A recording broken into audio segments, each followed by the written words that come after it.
Hello, everybody. It's Friday night and it is Weekender time once more.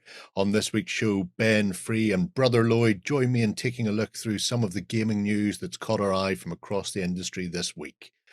As well as that, one lucky viewer will be able to win a copy of the new Eastern Front compilation book for Mid-War from Battlefront, and to go with it, the Stalingrad starter set, so a core set of Germans and Russians to set off against each other as you begin your deep dive into World War II wargaming, all from store.ontabletop.com. To be in with a chance to win, you need to be a subscriber to our YouTube channel and pop a comment below.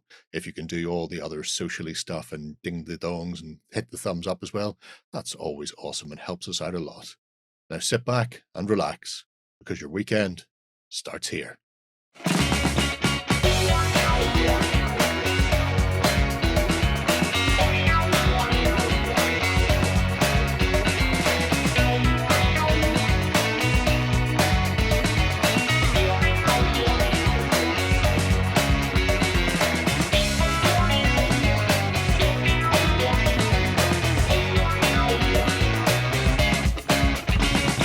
Hello, folks, and welcome to another Weekender. This week I'm joined by Brother Lloyd. Hola, peeps. He's heard rumours of Kroot in the news. And Ben and Free are with me as well, as always. We're going to be taking a deep dive into the things that have caught our eye over the last 7 days across the tabletop gaming industry. But I'm going to kick things off with a interesting bit of news from Cassowary, possibly not how that's pronounced, but it's how I'm going with it, publishers, because the Great Wargaming Survey of 2022 is now available for people to join in with. Yep. If you are not aware of the survey, it's been going since 2013, 2014, something like that, years and years and years and years. And it takes about 5 minutes to go through, and it just gives them a sort of an idea of what's going on in the world. Yeah. Which is always interesting because they then publish the results later on. Yeah. So if you have not seen them, you can go in after the fact. So it normally takes them a little while to sort of digest and fire it out there. But you get to see things like what sort of... Let's see, what do we like is the first category. Well, yeah. Well, in this case, I've gone to historicals, fantasy, sci-fi, or a mix. But it gives you the full breakdown of what's going on, then also their interpretation of the numbers, because, no good survey's worthwhile without the statistical analysis. I bet you they're missing a category, though. Do you think so? I bet you they're missing the most important category. Trains. What crap did you buy that's still in your boxes behind you? Huh? They do ask how much you're going to spend and how that compares to the previous year. So, and then they do ask how much of your collection is painted. And how many miniatures you think you own as well is one of the other ones. Yeah. But it means so they asked that question, but in a nice way. In a nice way. The correct way, yeah, without baiting you out, yeah.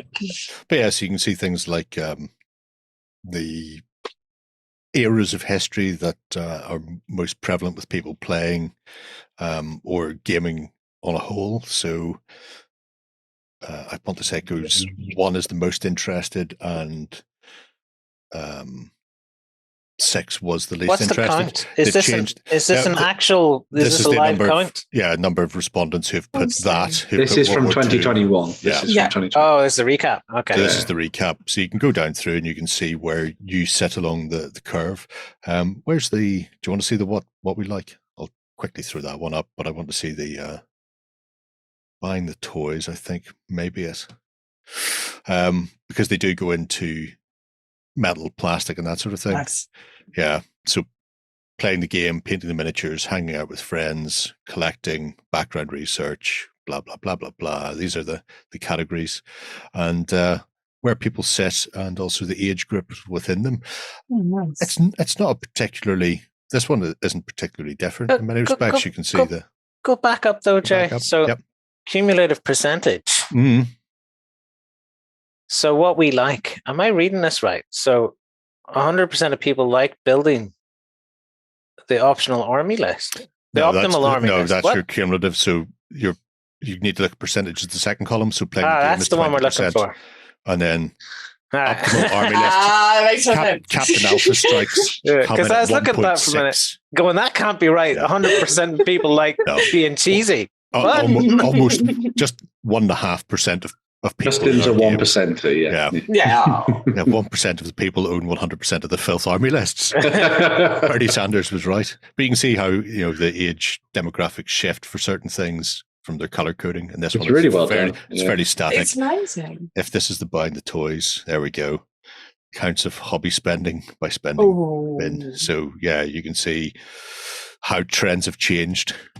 53% of people lie to themselves that they will spend considerably less than the previous year.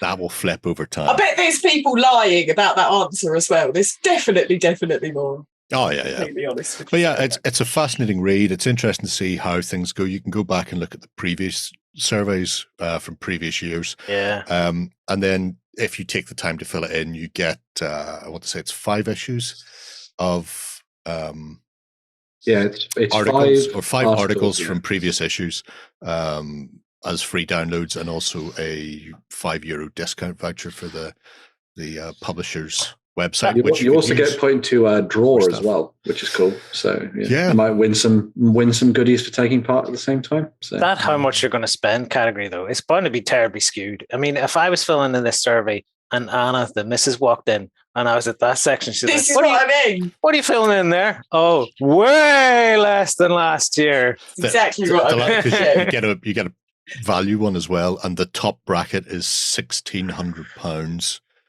in the year Gee or whiz. more. So it's you're going 1,600. I mean, that's for nothing. Jesus, that's like one week of Jerry's life. I know. that's a quarter. That's not a year. That's a quarter. But yeah, if you fancy giving your 2 pence to Wargame Soldiers and Strategy, let them know what you think about your gaming and how it fits in. You'll be able to see whether or not you buck the trend or whether you're straight down the middle like the old crusties that we are.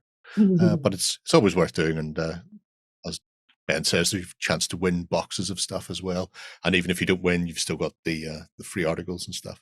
Are you some calling us the interesting bits. lukewarm water in the middle, Jerry? Is that what you say we are, right in the middle? The lukewarm water. I'm calling us the slightly warm patch in the swimming pool. Nice.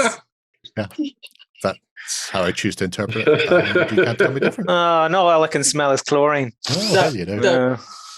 At least it's chlorine. Lloyd. And a blue dye following you. And a blue dye following you around. Right.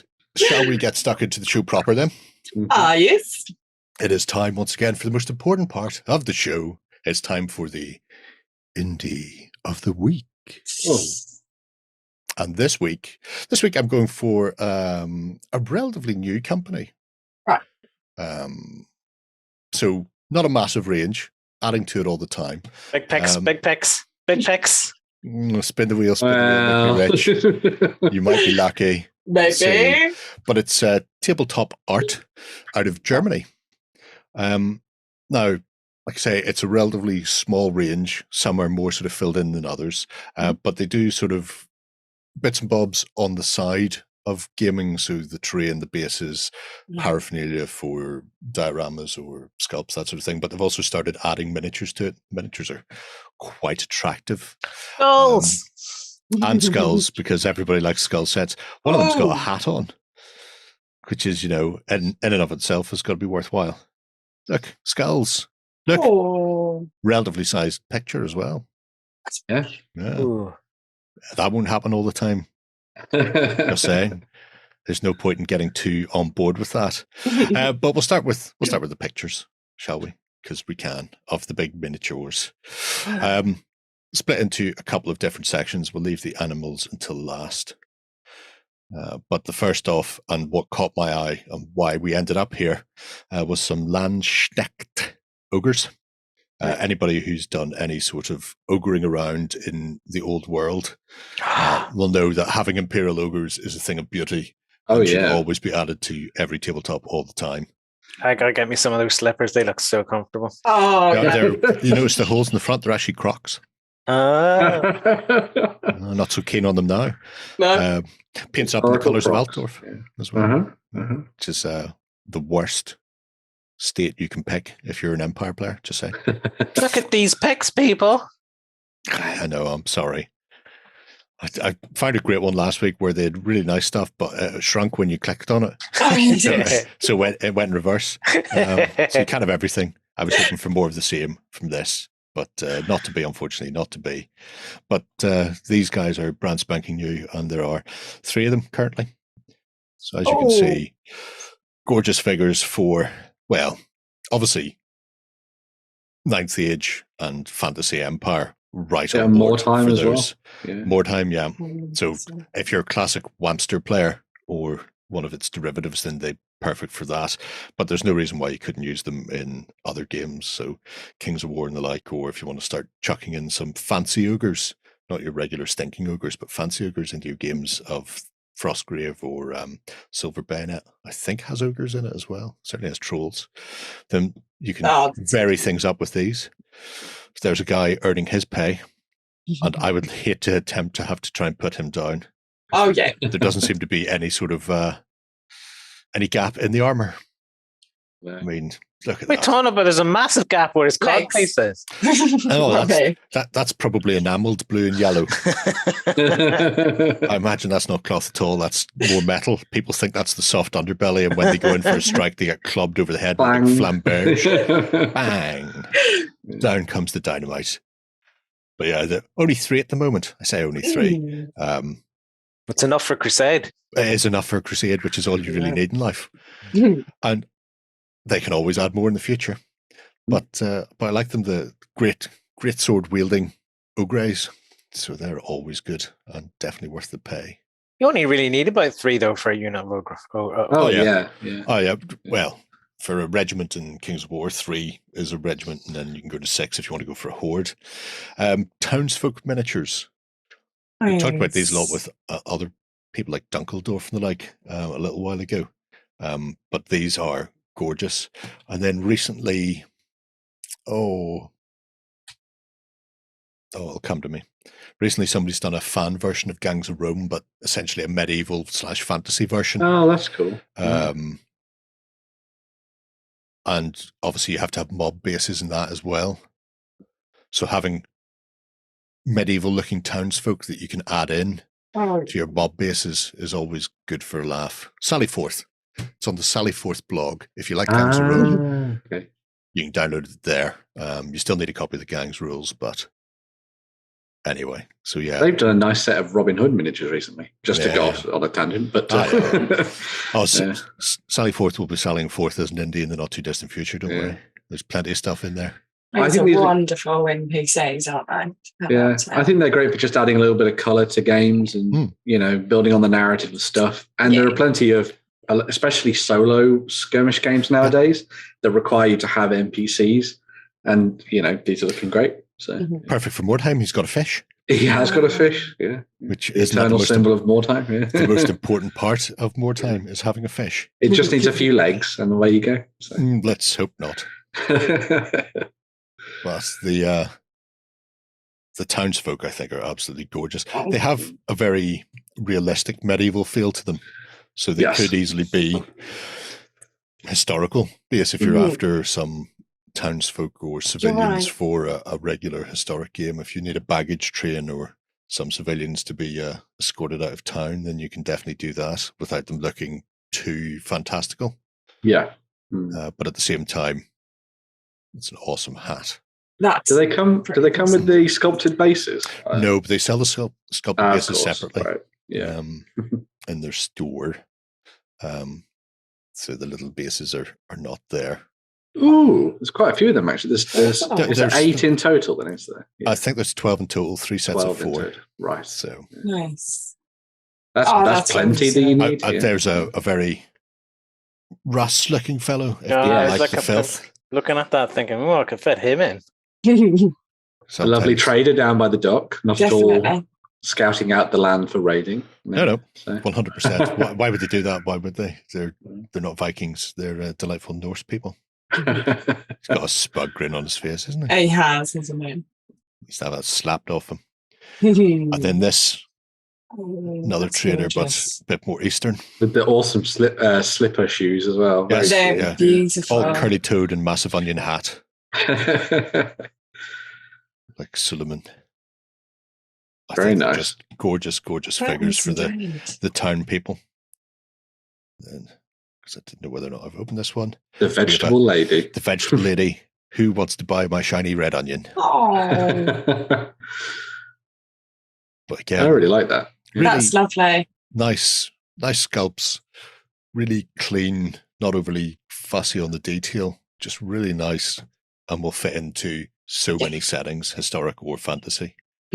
So I'm all on board for them. And then we have the more fantasy miniatures. Ooh. Yes, I thought you might say that. Ooh, as in surprise and alarm. As There's a bit of ooh on that page as well. Ooh, yeah, one of those, yeah. that's all right. Just make that front Oh, and center. sleeves. More oohers. Oh, life and death. But it's Mr. Grimm. He's come from the village about the reaping. That's gorgeous. That scythe is stunning. Yeah, with all the nicks and Yeah, cuts in it. Yeah, very cool. I think he would take better care of his kit. you think? Well, I would, yeah.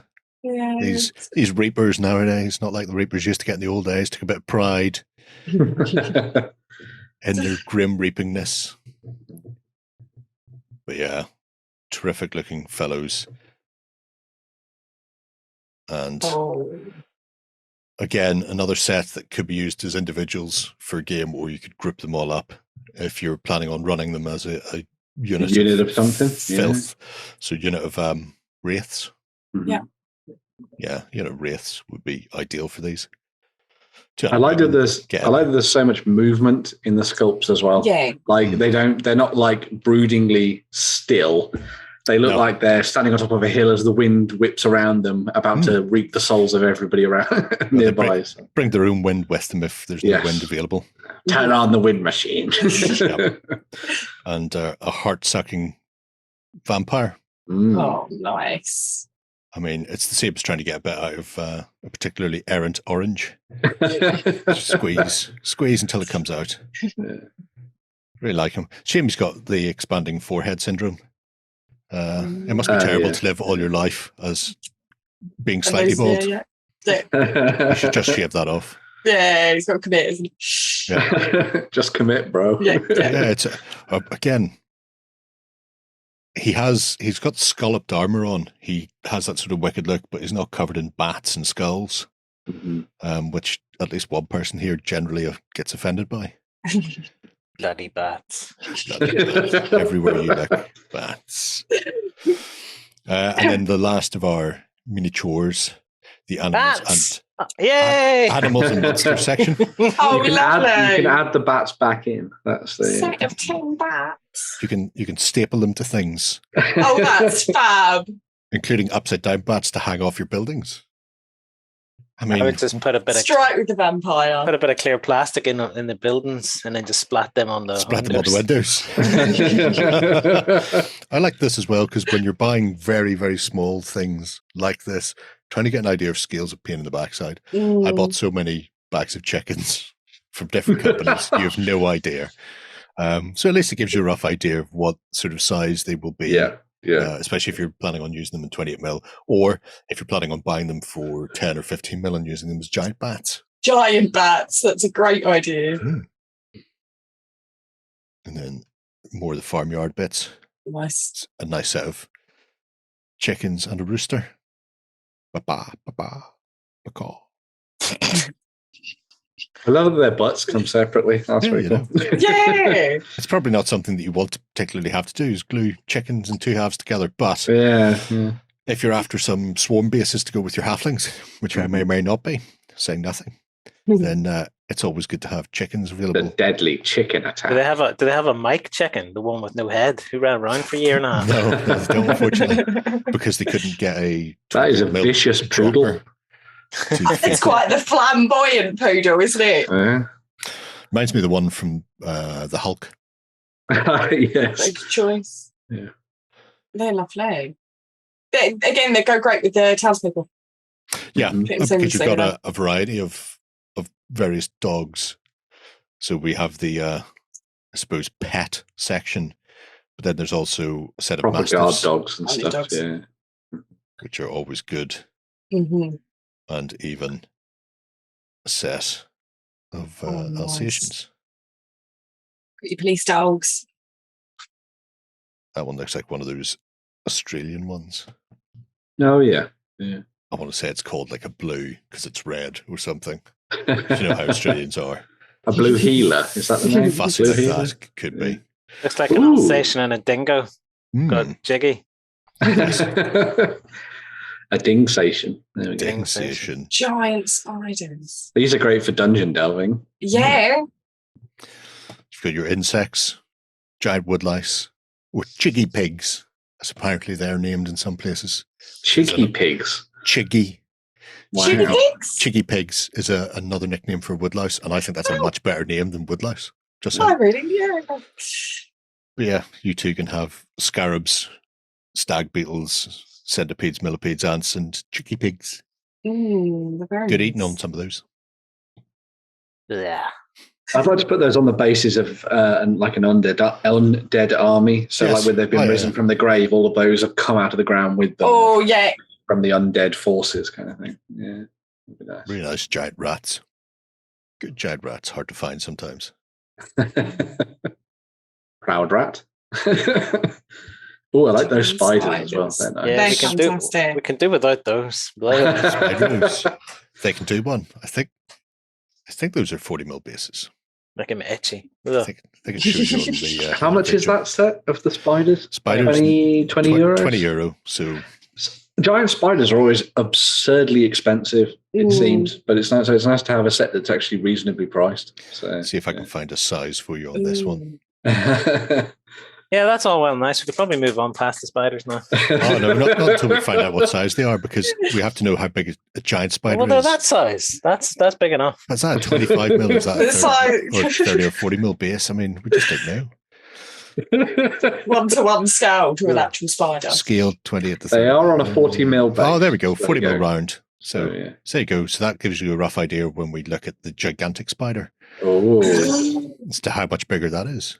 'Cause Well, that looks what- like it must be on like, oh, Oh, wow. there's whole nests.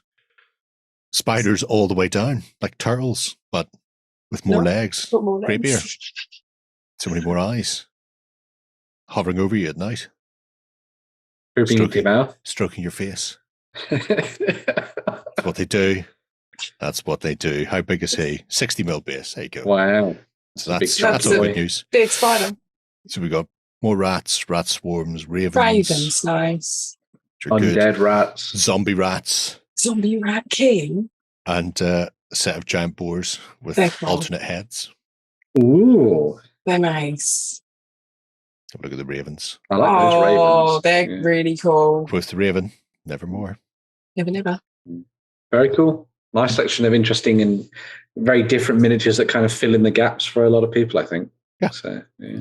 Always handy to have Mhm. excessive things like that. Fantasy football, relatively small at the moment. So we'll have a quick gander into there. Bum, bum, bum, bum. So we have our unusual teams with fantastic naming convention. Some of these will be perfect for the likes of Blood Bowl. Oh, We've got nice. people like Frankenstein. However, I'd like to point out that is Peg and Definitely Al is. from Married with Children. That's Yeah. Al Ow! 4 touchdowns Bundy, as he shall forever be known. Which is just an That's amazing set. fun. Just saying. Who else have we got? The Dark Valley Wretches complete team. So if you want them all in one-stop shop, Lovely. a mixture of goblins and unusual were creatures. Oh. Oh, well, if that isn't the cutest mascot I've ever seen in my life. I mean, why not paint their nose red, put them in a costume, send them up and down the side. We need a chicken mascot. Find the one with the longest nose. Only goblins, you know? Gives the crowd somebody to throw things at if the team wants it for me. Or That's use him keeping it as the away from ball. the train. There's a cheese bomber. Cheese bomber, yeah. Cheese bomber. Some of the ripest parmesan or gorgonzola to be launched at the enemy if required. And I really like the hat's lovely. The texture on the hat. Yeah. It looks like it's an actual fabric hat. Woven. Wow. That's really nice. Yeah. Unnecessary but awesome. Yes. Picks up the texture really well. It does. It does. On the cast. So, Bitey McDumpling. Look at him. Look at him. Oh. Look at his majesty. He's the bull, I presume, yeah? he can be whatever he wants to be. That's entirely up to you. Is he a troll? It's a very hairy ball if he is. Like a little weird troll thing, yeah. So. What's the thing say? I mean, he's tiny, but yeah. Yeah, it doesn't actually tell us who Bitey McDumpling is. It's up to you. He could be used as the ball. Yeah. Could be used as a replacement goblin in your goblin team. It could go either way. I want to go back to here. And then back to my miniatures. But yeah, so we have bell ringing goblins, jesters, all the elements of the team separately as well. Yeah. Oh, so the coaching staff too. That's nice. So you can get whatever you need to run your Dark Valley. Yeah. There's possibly the ball itself there. I like that they've obviously taken a team from Blood Bowl that exists of the Goblin one, but they've done a really interesting twist on it rather than going for something that matches the aesthetic of GW, which I think is really cool. It's a very Bavarian looking hat. It is. It's like a horsey. They're a shocking bunch of people. Go team, cheerleaders. And look, it's a space hopper. And they were always that colour. Always that colour. Whee! That's fantastic. I love that they got it mid-squish. That's cool. Yeah. On the way down. Otherwise, it wouldn't make any sense. Halfling hot dog stand to cater for your team. You know. That's lovely. Terrific stuff. What size hot dogs are halfling hot dogs? Would they be regular sausage size to us, or would they be? I reckon they'd be bigger than a Frankfurter. They'd be just ridiculously huge because they're gluttons. They're big, fatty, fat peoples. Moving away from the miniatures themselves, they do a particularly nice range of terrain. Ooh. I'll start with the 15 because it's bespoke, self-contained. Runestones as well. Yeah.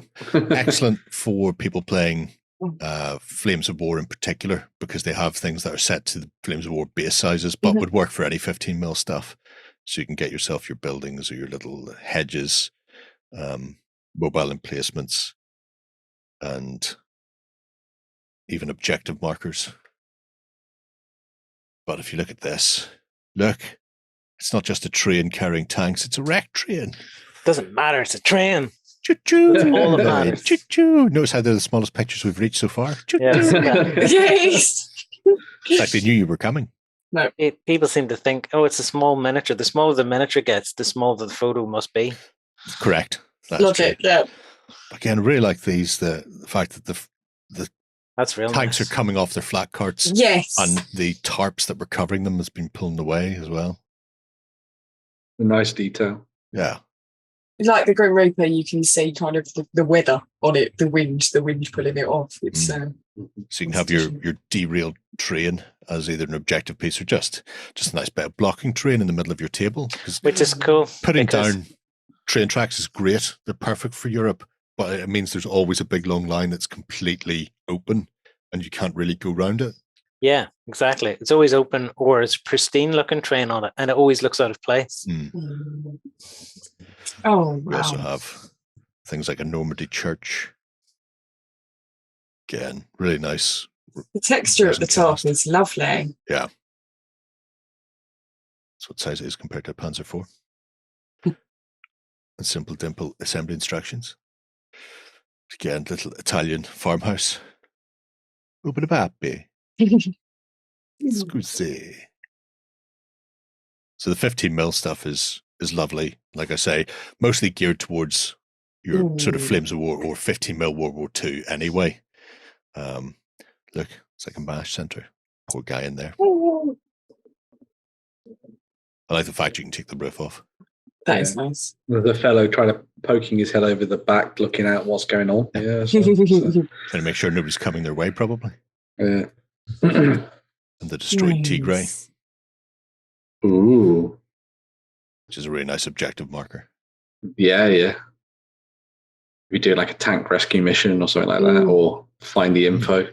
Yeah. Somebody will be looking at that going, he's still got his North Africa dust. John will probably be looking at that. That's why he crashed. You've got the wrong kit on, France. But yeah, 15mm, the 28mm stuff, a bit more fantasy based. Right. So some bits and pieces like runes and sigils that you can stick onto different things. Big chunky obelisk, which is, what's that, 6 inches tall? Wow. 15 centimeters. So nice piece of kit for your fantasy gaming. I quite like the basing bits they've done. So these are base plates that can be used for whatevs. Either building up terrain pieces on them or using them for something else. They're all roughly, I want to say 160 mil, so 16 centimeters by 100, which means they're practically perfect for Kings of War. For multi-basing, you just get them and cut them down. Yeah. So you go from sort of crazy paving. It's a great way of doing things. Lizard. Oh, that's nice. City. Yeah, cutting them down, they're probably resin's going to be a pain in the ass. No, it'll be grand. Just do what I do. Stick it in a tub of hot water till it goes all rubbery, and then you can just cut through it. Like that's a good idea with your saw or something. Yeah. If it gets flexible, depending on the type of resin, if it gets flexible enough, you could do it just with a couple of strokes with the scalpel. Oh, wow. Because they can be very, very rubbery. Some resins will be relatively rigid even after you've heated them. But it'd be nice because then you wouldn't have a load of resin dust to deal with. Yeah. Oh no, I always trim and cut as much as I can while it's warm. Because as long as you don't drink the resin water. Never drink the resin water. Never. Never. But again, because fantasy, you have things like bone sets, very nice bag sets. One of my favorite covered wells that I will be ordering. Dungeon gates for 2.5D stuff. Very cool. Graveyards, Gambians, and hay bales. Really nice stuff. Really show off the little covered well. That is a good well. That's gorgeous. I thought that as well. Isn't it? Yeah. That's a well-made well. Well done. Well. But yeah. Oh dear. Thank you. Good night. This is really nice. You could do the sandy as well. I think you should do the sandy archaeological kind of dig. Would be quite nice. Finding all sorts of stuff. Apart from the 28s, there is also wagons and carts section, which is excellent for Dark Age players. I was so just things like that, Saga, for example. That first wagon looks amazing for it.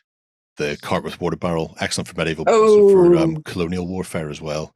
And then that ladder cart is great for hay bales and stuff for sort of Dark Ages. But I mean, that just needs to be filled with stacks of hay. Yes, exactly. Just crying out for it. Or stacks of dead people. Or stacks of dead people from your piles of bones. Yeah. Bring out your dead. Oh, yeah. I'm not quite dead yet. I think I'm getting a bit better. Oh, you're not. You're not filling anyone. You just need some civilians with pitchforks and you're sorted. Big farm wagon.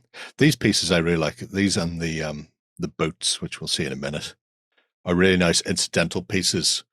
And I seem to be coming across more and more games that require wagons for scenarios. You know, a tipped over wagon in Dead Man's Hand in the middle of the street as you're attempting to get out of town.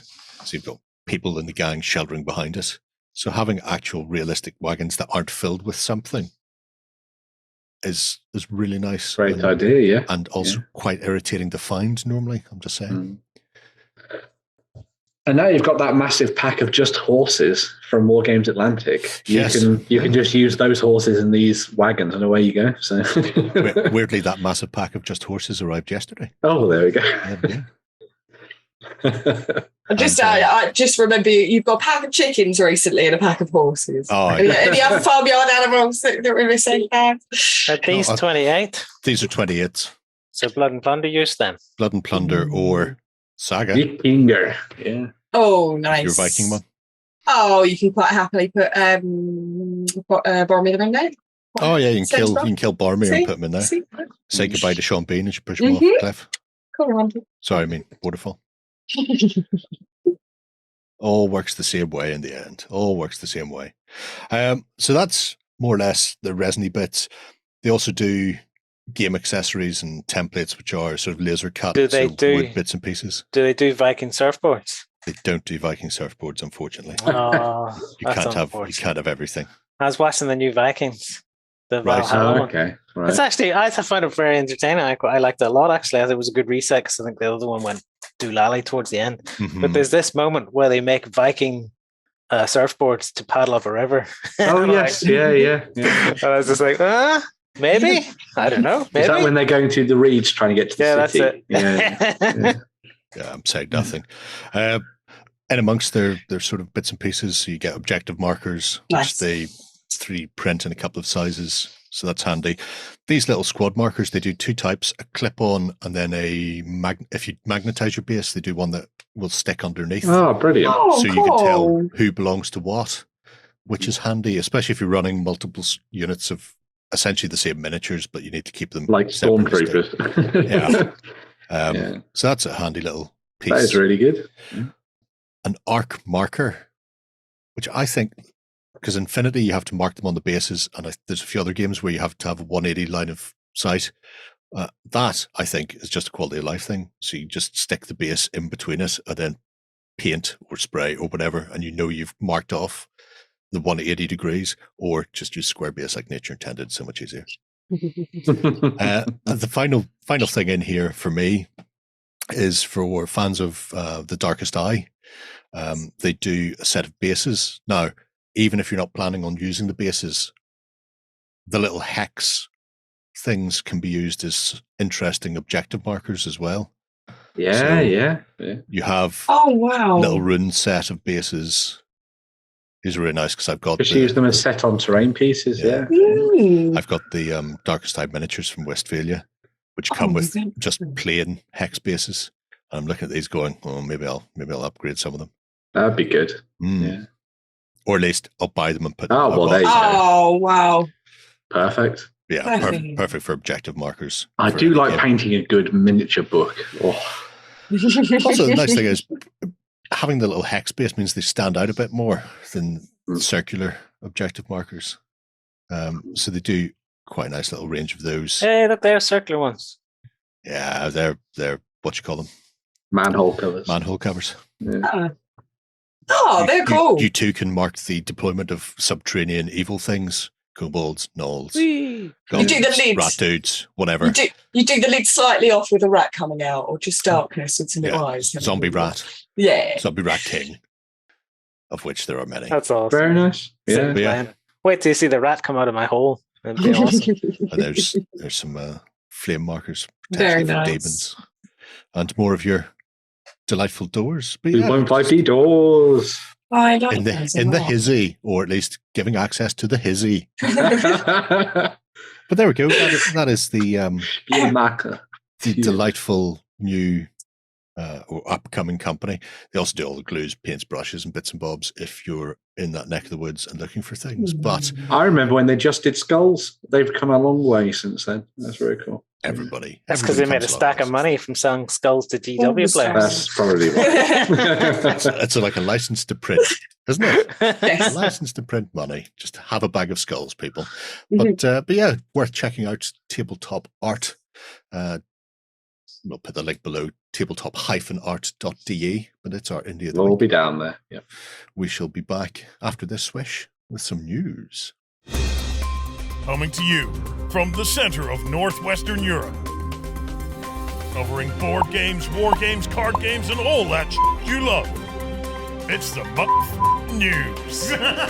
All right, folks, and we're back with the news. We're going to be starting things off with a look at what's going on over at Battlefront Miniatures, because they have finally revealed all of the goodness that is coming out for the Eastern Front mid-war section of World War II.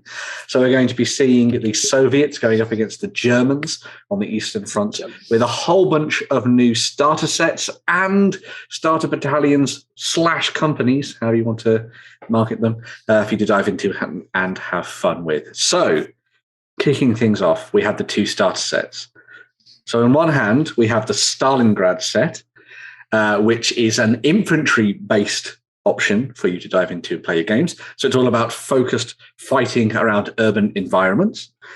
In the second of the sets... It's going from one extreme to the next. Look at the size of these images. I know, right? It's almost like Ben got this from a professional email address. And then on the other side of things, we have Kursk, which is the tank battle set.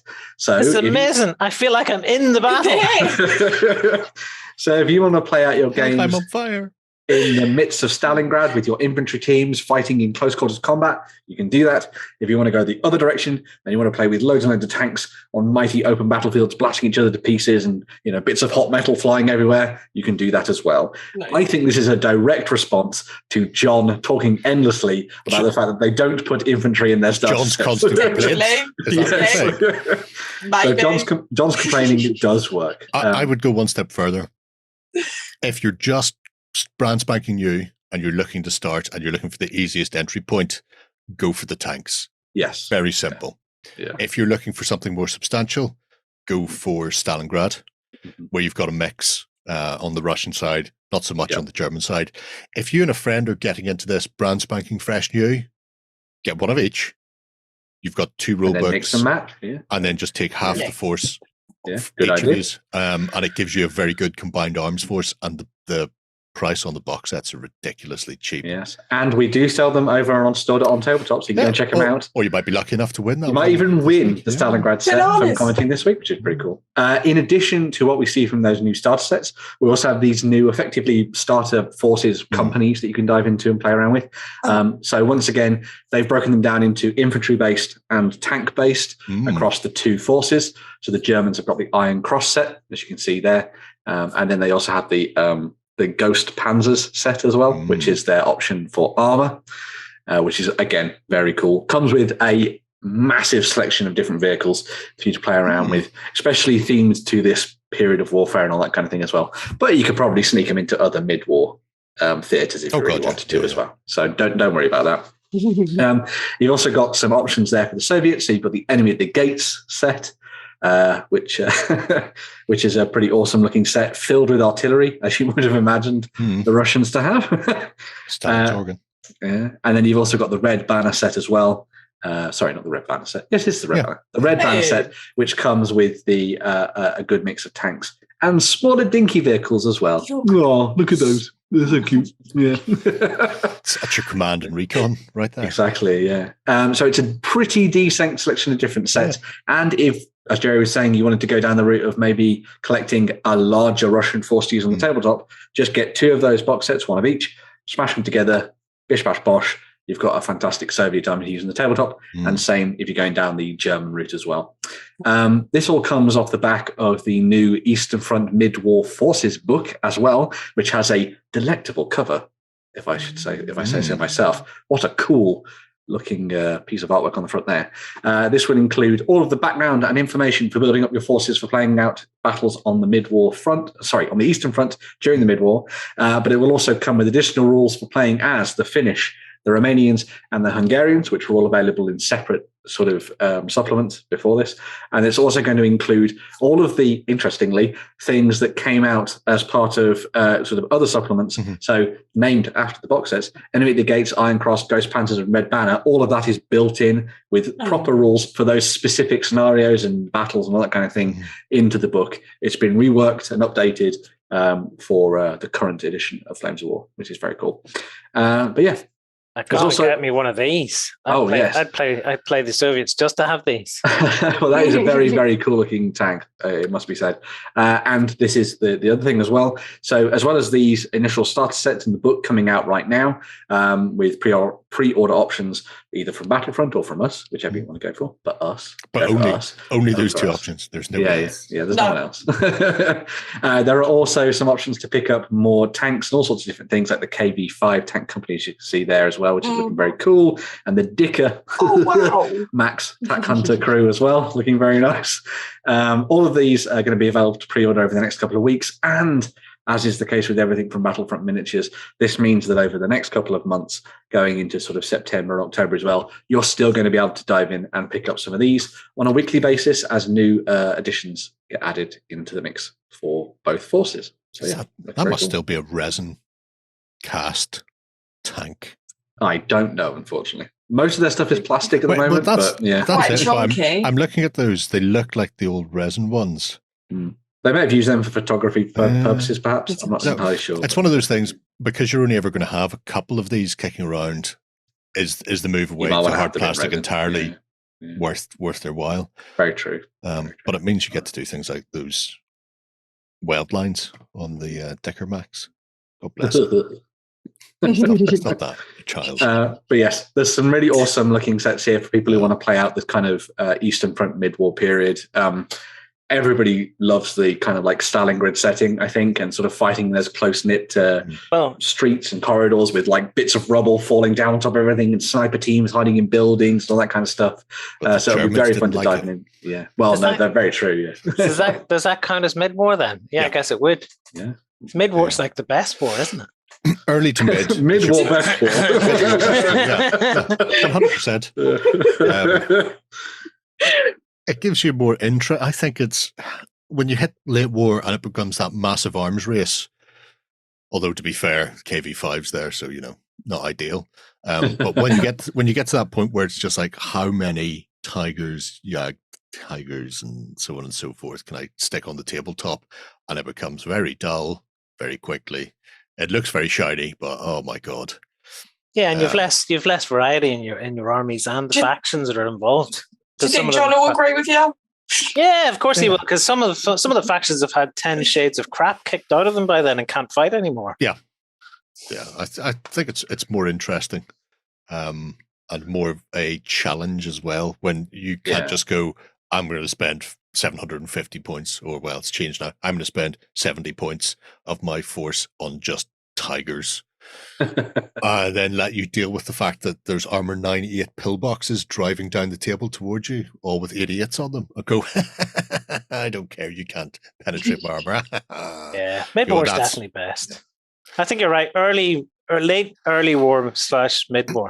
Yeah, when you've got a few more nations involved and things have started to move up a bit. Yeah. Are there any horses in Flames of War? Do you get any cav units? You can get cav for early. For early war. Yeah. And you can still get even when the cav goes away on horses, you've still got bike troops kicking around the place. Yeah. So you can have platoons mounted on motorbikes. The Polish used a lot of horses, didn't they, in the early war? Yeah.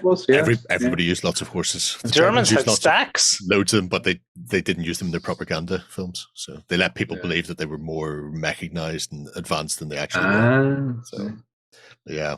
And then you hear them riding around the corner, and one of the guys on the back going brum, brum, on the back of a horse. It's a frightening thought. Yeah. Oh no, the mechanized blitzkrieg is attacking. Oh, it's just a bunch of horses. Okay. Right. Do you hear all them horses noises? Yeah. The Germans are coming. Wow, they loads of horses. No, they're just high on meth. all the amphetamine, all the panzer chocolate. Right, moving away from the wacky world of World War II and into the wacky world of Deadzone. Mantic have released a ton of stuff for Mazon Labs. They are a Mazon. For people who are unaware, Mazon Labs are a totally serious laboratory corporation. There's nothing weird or wacky going on. They are the good guys. They are the good guys. And they have to have a high level of security, including things like GPS Rangers and GCPS Striders to protect them from corporate espionage and Rebs who want to do, oh dear, plague. Oh, don't worry about these people who look like they were wearing scrubs. Just focus on the security. They're totally fine. We're all fine here. But essentially what they are is a group of research scientists who are desperately trying to develop a cure for the plague and nothing else. They're not doing anything else weird or creepy. So they're an unusual blend of the GCPS humans, that faction, but then tweaked because they can also occasionally field things like lab techs and maybe Dr. Simmons or some plague victims, just to add a bit of oomph to their tabletop impact, I suppose, up to and including things like reanimated cyborg packs. So you can get things like big guy in the middle there, the cyborg alpha, and his little beta constructs, who are various races from within the Warpath universe who may or may not have run afoul of Mazon Labs at some point. If you don't want to run afoul of Mazon Labs, don't be on a planet when they shut it down. That's all I'm saying. If you didn't want to be turned into a cyborg, you shouldn't have done it. But it changes the way the GCPS plays. Obviously, if you've got the GCPS faction, then you can just add some of these bits and bobs in and give you a very different play style. That piece of filth in the middle, that marauder cyborg, rolls like 6 dice on the charge. It will smash, ruffle stomp its way through pretty much anything. And it's only on a size 2, so you can fit like 2 of them into a cube. Well, actually, you can fit more than 2 of them into a cube. Yeah, filth, absolute filth. Yeah, it's an interesting collection of figures. So they've obviously got their new figures, the likes of the TAC long-range weapon systems here that have come out for the GCPS for Deadzone, and then you've got things like the Cavastor. I think it is the giant mecha spider, which is interesting again because it gives you speed, gives you stealth, and it gives you a little stun attack at so range 2, which means you do have a long range complement in there that they didn't really have in previous editions. And they've used the sculpts from Deadzone, but then they've supplemented that with things from Star Saga. So I was going to say, are most of them Star Saga based? Yeah, so the Mazon Labs, things like your Chovar there, nice. Which is a poor psychic alien jellyfish thing that has been completely bonkerfied by some lovely lab people. Bonkerfied. It was psychic. Now it's psychic with a whole bunch of stuff attached to it and doesn't really know what's going on. Psychic with an armor range. Yeah. So it's good. You've also got lead med tech. So these 2 are leaders. So guy on the right, I can't remember his name. He's a guard with a bionic arm. He gives you a more militaristic feel because obviously Deadzone is based around the leaders you bring and how they behave. This gentleman, on the other hand, he has a couple of special abilities. One is he's got like anesthetic needles in his spider-like limbs on the back, which means things that would rampage and that therefore uncontrolled, like Chovar or like the massive alpha simian cyborg gorilla, they can be calmed down by just anesthetic them up. So if he's in the same cube, you don't have to worry about them going rogue. The other thing he can do, though, is any of these unfortunate people here who may die, he can resurrect them one a turn as a plague victim. So one of these guys for free. Now they also have rampage, which means left to their own devices, they'll go absolutely nuts. Get your Hulk pants on and get out there and do some damage. Very much so. Very much. Get out there they do look like scrubs, though. You are right. They do look like scrubs. They're meant to be scrubs, so you put them in scrubs and then you experiment on them. But having him in your leader means that you can essentially just resurrect these things. It gives your opponent a chance to kill them twice and they'll get the VPs for them twice, but very different setup depending on which leaders you check. Dr. Simmons. Are all the miniatures we're looking at PVC or different mixes? There's a mix of PVC and resin depending on the characters and stuff like that. Hard plastic for the GCPS Rangers from that set. So they're the hard plastic GCPS. And then the other ones are sort of PVC or a sort of a... Some of them are resin as well, I think. Yeah, resin for the TAC support. So these guys here are resin, the vehicles, although the big bug is again PVC. Yes. But yeah, interesting faction. Coach from Family of Gamers did a deep dive into them when the 3rd edition launched last year. So if you look at the Family of Gamers YouTube channel, you'll see a great video on that. So if you want to see more about how they act and activate, then you can do that. And also, everybody's favorite space elves are getting boosters as well. So the Astrians getting the Cipher Entanglement. So best way to play an elf is not to play an elf. And you do the robots sent by the elves. You do that by playing the robots that the elves build and send off. So the marionettes, the puppets, who can do the Lord's own work on the tabletop, are getting a booster as well. So if you want to add a bit more chaff to your tabletop for the Astrians, although I'll say that the Black Cipher in the center and the skiff are particularly good. I love the Black Cipher. I think that's amazing. It's so cool. Yeah, they're really with really nice figures. With the Asterians, are they like mind linked to the drones on the battlefield? So like one of them controls like a simulacrum of on the battle, or is it like a actual like AI type thing? It's like an AI. So when you're running them, you generally have one Astrian elf kicking around actually doing the do. And the rest of them are, but they call them marionettes or puppets. So depending on the level of AI they have, they may be a little bit more chaff-like. But yeah. So you will occasionally see, or maybe you'll see I won't say Kalishi. That might not be the right word for them. But there's a bunch of berserker Asterians who run about the place with massive glaives and bows and will just mess things up. So occasionally you see more than one or two kicking around. But nice to see more stuff coming out, especially the Mazon labs. It means if you didn't get Star Saga, you're not having to try and cobble together a faction from bits and pieces. You can now go to a one-stop shop and essentially get them. And I really do. If you Star Saga miniatures are amazing as well.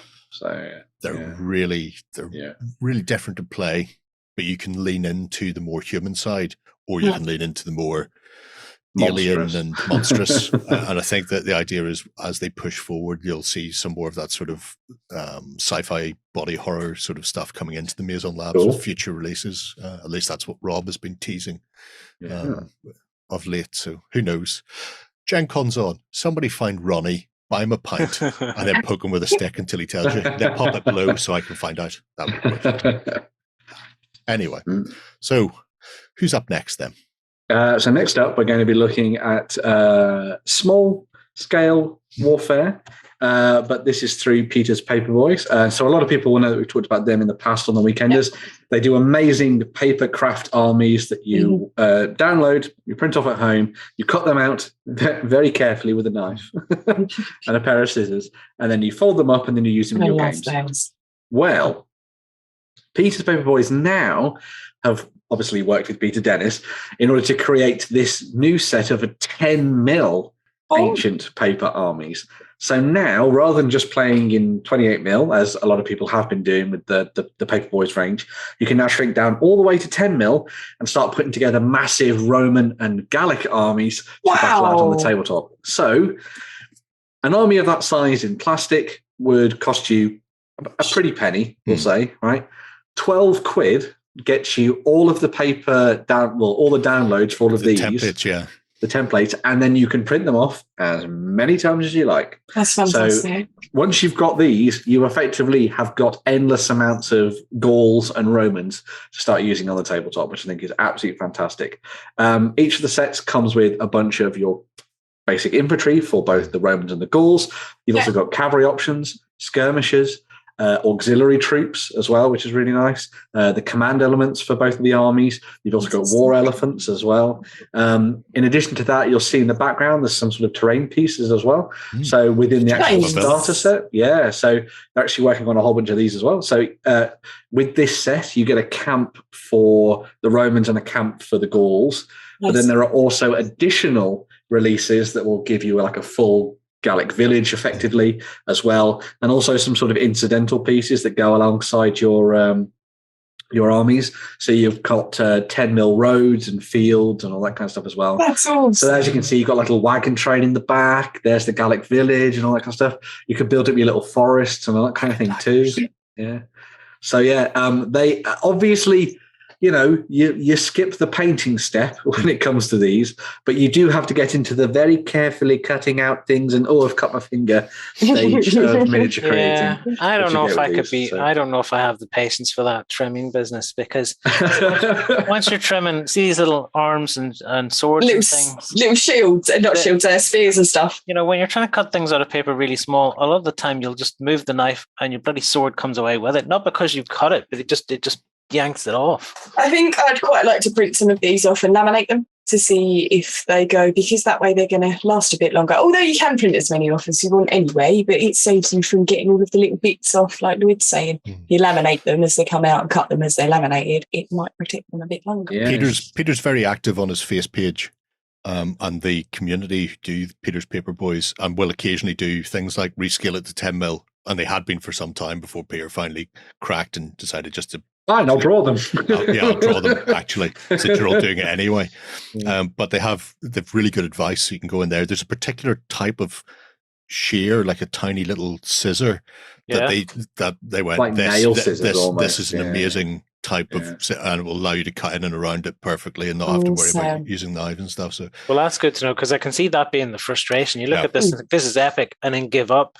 Because you're just like, I keep trying to cut stuff and it's tearing away and coming away with the knife and all sorts of things. There are some very relaxing videos of people cutting out these online. You're just like, this is so lovely. Is Pritstick apparently have changed their formulation. And I saw something about 97% recyclable and natural, as opposed to 90%, which Peter bought like 10 sticks of Pritstick to get into it, and discovered that they were all exciting and new, and was like, oh my God, I hope this is still okay, because when other things have changed, they've been terrible. But good news is they work very well. I love that Pritstick does the job. It's great. Yeah. There's a thing called... when you say it's 97% natural, they just increased the amount of donkeys they've put in it then. I imagine so, yeah. That's exactly how that works. Some kind of animal, some form, Now, there's a machine that's used for cutting stuff for silhouettes called a cameo or silhouette cutter. They are expensive, though. But I think I've seen a couple of people in the Peter's Paperboys use it, because you go in and you plot where the machine's going to cut, and then you just put the A4 sheets in, or whatever size sheets in, and it will just go zzz, and like almost like a laser cutter, it cuts all the negative space away that you don't want. So you can just chuck paper through it, but you're going to be spending a couple of £100 or more on one of those. But I know crafters use them quite a bit. So you may find that some people already have one of these in their house due to a significant other, or themselves doing paper crafting anyway, at which point your quid's in. It's just a case of getting in there. I don't think I'd bother printing out the bases, though. I think I'd still put them on bases and flock the bases with tiny little... The base is part of the picture, so what it normally does is the bottom green part will be on the top and bottom, and then when you fold it, and then fold it out. That becomes is there two halves? Right. So it's one part, but it's front and back. So then you fold it over and it gives you the stability, and then the base comes out. You could just trim that down and stick it onto a base, and then do it that way. What I loved about the last set was that the artwork, it just looked like it was straight out of a textbook, and this it is exactly the same. Peter Dennis has done textbook art for years and years and years. So, and it's straight from that history, You're thinking Peter and Jane books.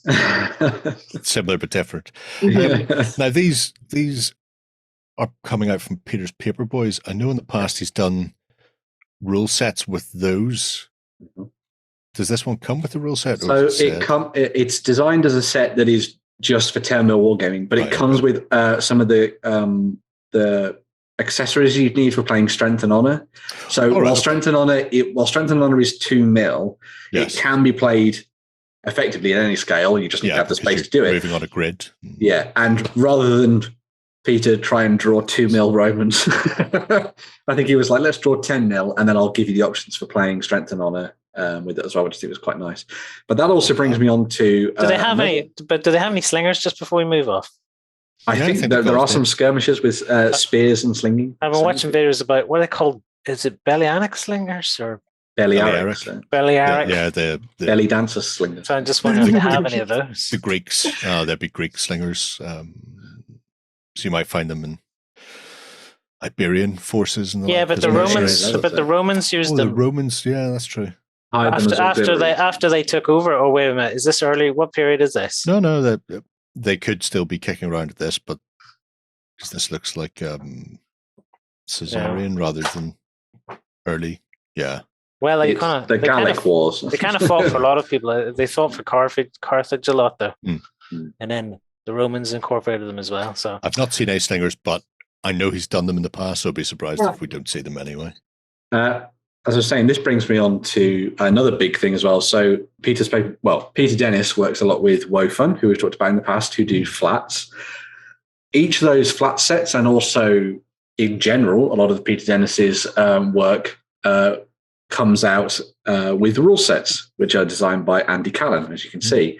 Now, WoFun Games have made all 17 of their rule sets up to this point utterly free for you to download.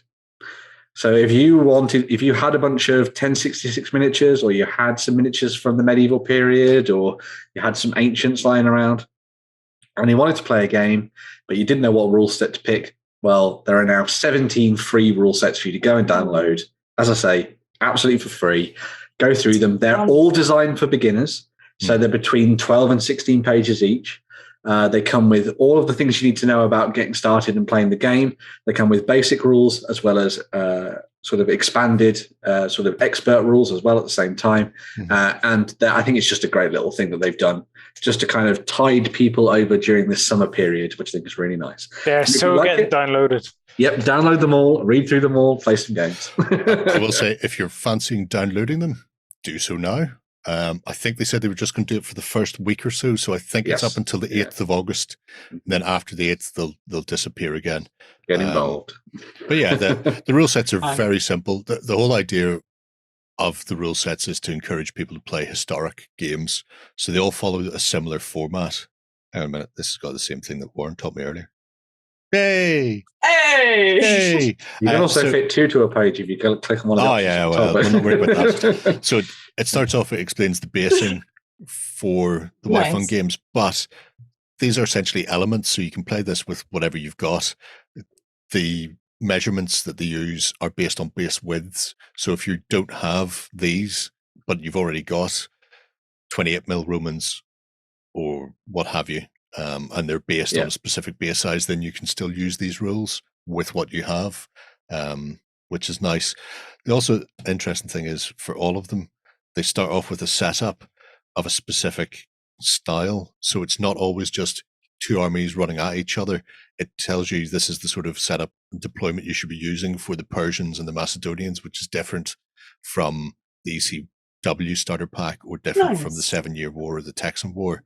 And then it goes into the rules themselves, which are relatively brief, but then has an advanced rules section at the end that includes additional things, terrain stuff, and also it finishes with building lists beyond the starter sets. So they're like little snapshots of the various conflicts that you can then just dive into and go, well, I want to get an idea of how is English Civil War different from Renaissance or Jacobite or Punic and that sort of thing. So they're very simple systems to get into and start playing with. Very good for clubs as well, or schools, if schools are thinking about starting up wargaming clubs. I know someone was saying that they're a teacher and they use a lot of the WoFun packs in order to get people invested in a particular period of history, and because these are now free, they can use them to teach. Is it really though?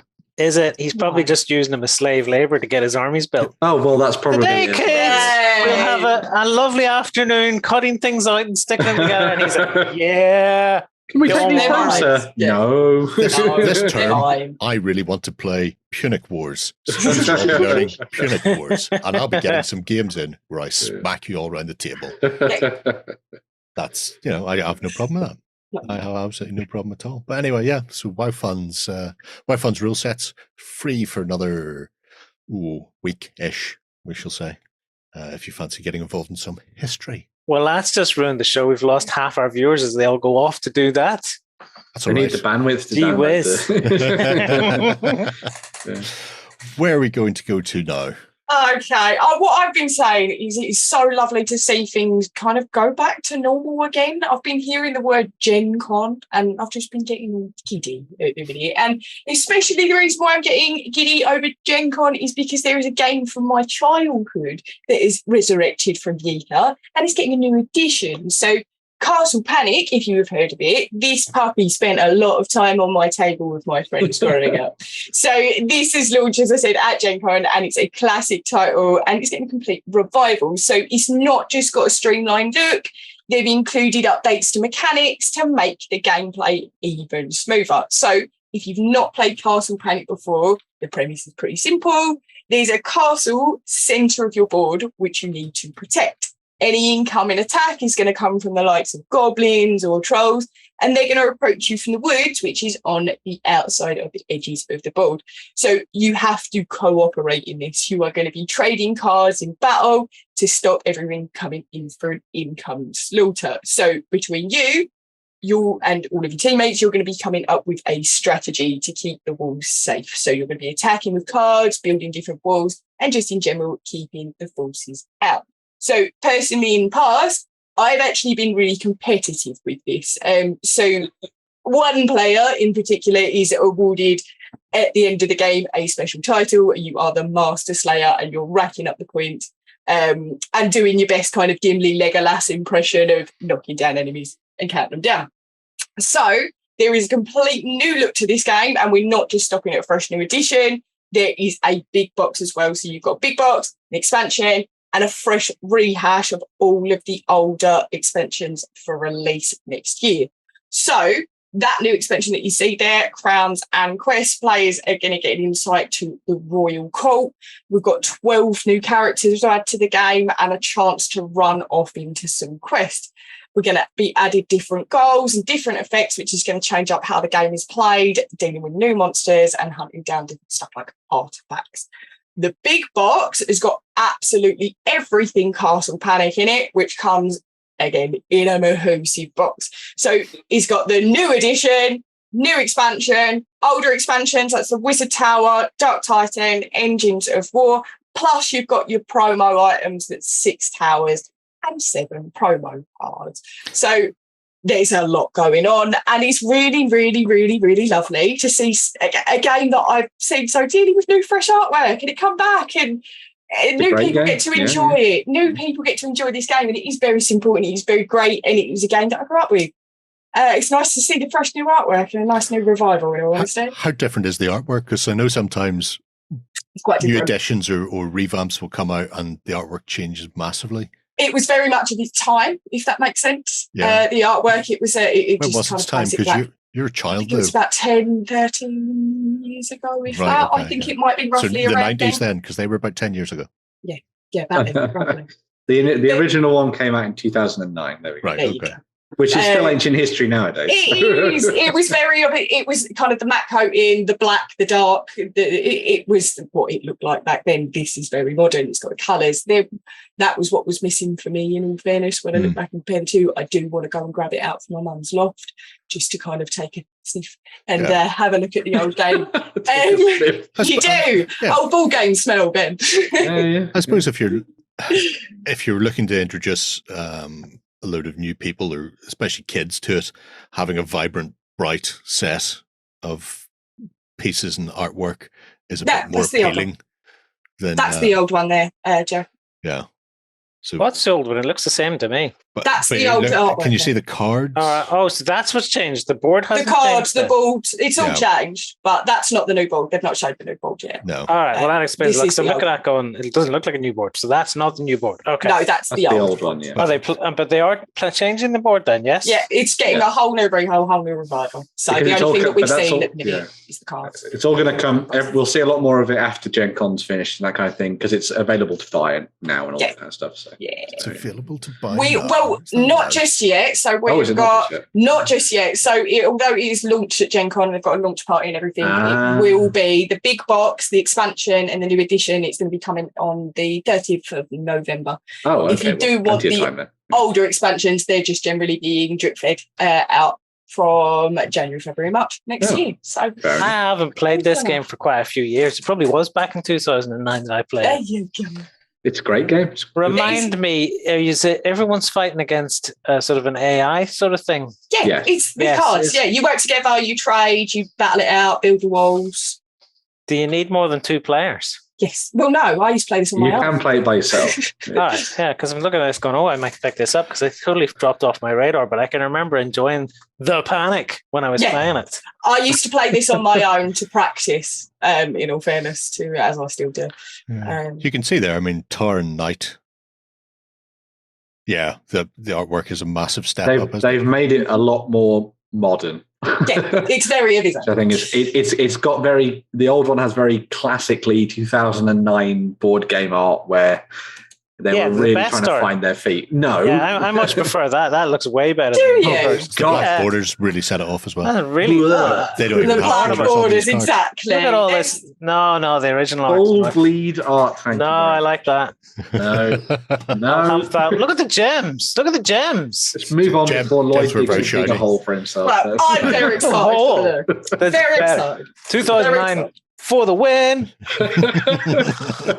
Very excited for the new edition, Meg, anyway. Where are we off to next? We're going to round things off with Wampster then. We are, yeah. So we're going to be diving into a little bit of Warhammer news, and there's no Kroot. Sorry, Lloyd. We brought you here under false pretenses. There's absolutely no Kroot here in this episode. There is a Kroot. I've seen it. Yeah, but we just one that to keep you on the hook, boy. Yeah. That's all that is. You fished in. But we're turning our attention to a little bit more Warcry stuff. So everybody will know that over the last couple of weeks they've been doing the pre-orders, and actually the release is coming up very, very soon for the new Warcry set and the new edition for Heart of Gur. But in order to support that, in a very un-Games Workshop-y move, they have released all of the fighter profiles and faction rules, including points, for all of the miniatures from Order, Destruction, Death, and Chaos, although Chaos isn't in this at the moment because you'll see it later, but it will be there when you check the article, for you to download for free. You can get all of them, and you can start building your Warcry warbands however you like. Start diving in and planning and sort of plotting, and maybe even using it with the current edition before the Heart of Gur box actually gets released, just to see what you think of the game and how things have changed. They've updated a few points here and there. They've updated some of the fighter stats as well. But as I say, all of these are free for you to download. So you need to go over onto the Warcom website, click the downloads, download the PDFs, store them on your computer before they probably get rid of them for some reason. Look at all these winged beasts. Wings on everything. But all the armor. As I was saying last week, I've been diving a little bit into Warcry over the last couple of weeks. That coming soon will go by the time you see this. Don't worry about it. I've been diving into this over the last couple of weeks, and actually Warcry is pretty good. They may have looked at Saga and copied some of their homework, because there's a system where you roll dice and then you use doubles, triples, and quads in order to spend them on a battle board to use powers and all that kind of thing. Warcry is one of the best things they've done in a long time. Warcry is great. They've done a really good job with the system. I think it's really quick and easy to learn to play. There's lots of different factions. You can pick from your entire army rather than it being like in Kill Team, where it's like, well, if you want to make an Eldar one, you've got to have all Guardians, or you've got to have all Intercessor Marines. They've made it very prescriptive. In this, they've basically gone, just pick and choose miniatures from your collection and use them to make your warbands. Like I sat down and made 2 really quick warbands. One of them was made out of the Warriors set, which is the smallest starter set for Age of Sigmar, and the other one was literally made out of all of the old Age of Sigmar Stormcaster Tales that I had in a box somewhere. So you can really dive in and have fun with this and just basically make the warband that you like. You can play it in different game modes as well, so you can just play it in match play where you just clash heads and kill each other, or you can play it in a big narrative campaign and you do quests and all that kind of thing as well. So I think they're doing a really good job on this one, and I don't often say that when it comes to a lot of Games Workshop stuff. A lot of their things they do is quite questionable, but this is actually, I think, pretty cool, and it was nice to see their stuff come out for free as well. So there we go. I will say, sorry, go on. It makes a lot of sense now, because whenever I've seen free written beside this in the running order, I'm going, why would free be telling us about this? I know, right? I couldn't, my mind could not put the words Games Workshop and free. Free in a sentence together. It's just baffled. No, I know. I thought the same thing. I will also say that now these are free for you to download and dive into and get the PDFs and have fun with them. They are going to be releasing something that they've called the Compendium in the near future, which I assume will come out more or less after the week after the big box set comes out.